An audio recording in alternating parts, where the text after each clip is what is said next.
There are moments in life when a friend can become like a sister, sharing the same breaths, the same laughter, and the same tears.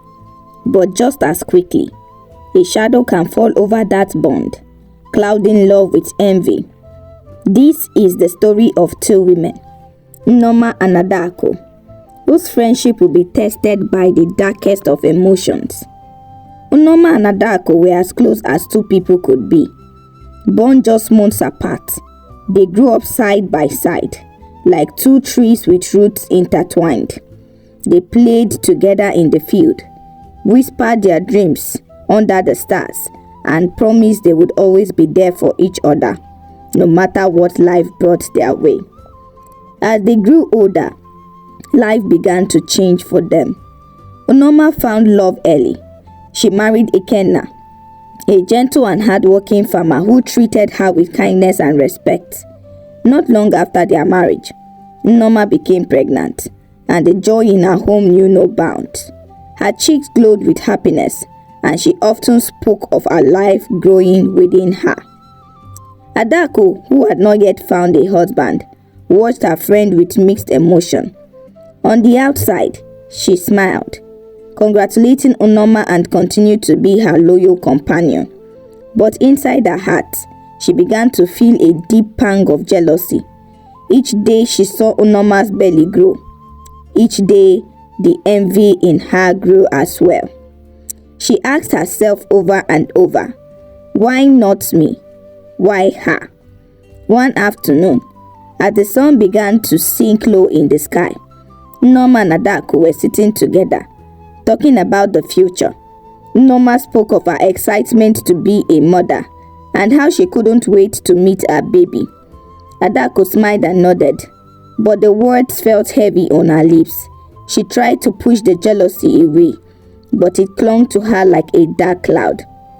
At night, as Adaku laid in her bed, thoughts of envy kept her awake. She thought of Nneoma's happy marriage, her impending motherhood, and the warmth that filled her home. Adaku's own life felt empty by comparison. She felt trapped in her loneliness, and bitterness began to harden her heart. The next day, Adaku returned to Nneoma's home, offering to help with daily chores as she always did. Nneoma, grateful for her friend's kindness, welcomed her with open arms. But as days passed by, Adaku's resentment deepened. She began to distance herself from Nneoma, speaking less and becoming more withdrawn. Nneoma, noticing the change, asked if everything was alright, but Adaku brushed off her concerns. Weeks passed, and Nneoma's pregnancy was nearing its end. One evening, when Nneoma's husband was away in the field, Adaku came to visit. There was an unusual tension in the air, but Nneoma didn't notice it. She was happy to see her friend, hoping they would talk and laugh like they used to. Adaku suggested that they go to the forest to gather herbs that would be helpful to Nneoma's upcoming childbirth. Nneoma, trusting her friend, completely agreed, and the two set off into the wood. As they walked deeper into the forest, the sky began to darken, and trees began to cast shadows over their paths. Suddenly, without warning, Adaku stopped. Her hands trembled, and her heart pounded in her chest. Jealousy had grown into something ugly inside her, something she couldn't control anymore. In that moment, blinded by rage and envy, Adaku did the unthinkable. She attacked her friend, striking Nneoma down in the forest. Nneoma, shocked and confused, looked at Adaku with wide, pleading eyes. "Why, Adaku?" she whispered through her tears. "I loved you like a sister." But Adaku couldn't answer. Overcome by what she had done, she fled. She fled the scene, leaving Nneoma alone in the forest, her life slipping away along with her unborn child.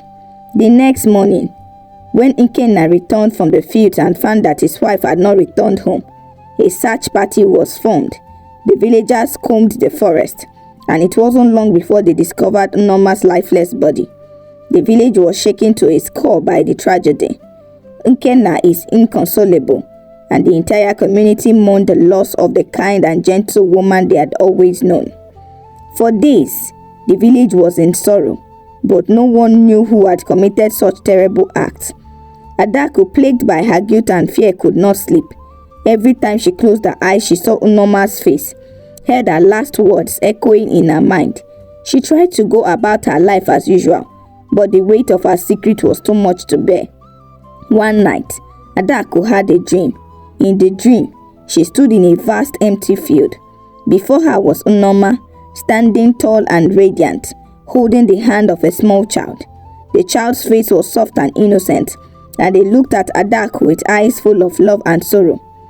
"You took my life, Adaku," Nneoma said, her voice calm yet filled with emotion. "But I forgive you. The pain you feel now is the weight of your own betrayal.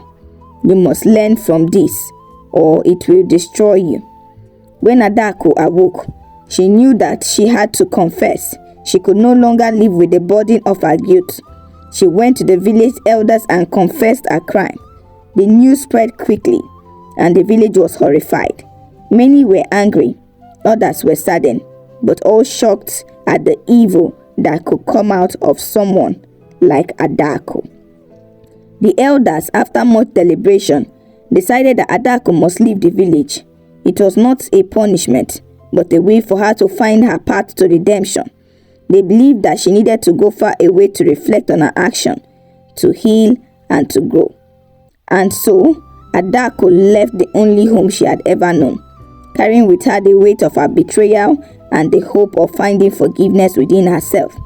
Years passed, and Adaku wandered from place to place, searching for meaning, searching for peace. She spent time with wise women in distant lands, learning the importance of love, trust, and forgiveness. She realized that jealousy had only blinded her, leading her to destroy the very thing she cherished the most. Finally, after many years of soul searching, Adaku returned to her village. She was a changed woman, older, wiser, and humbled by her journey. She went to Nneoma's grave and knelt before it, her heart full of sorrow and regret. "I can never undo what I have done," she whispered, "but I will live the rest of my life honoring your memory, Nneoma." The village, seeing the transformation of Adaku, welcomed her back. Though scars remained, she spent the rest of her life searching and teaching others the danger of jealousy, the power of forgiveness, and the importance of trust.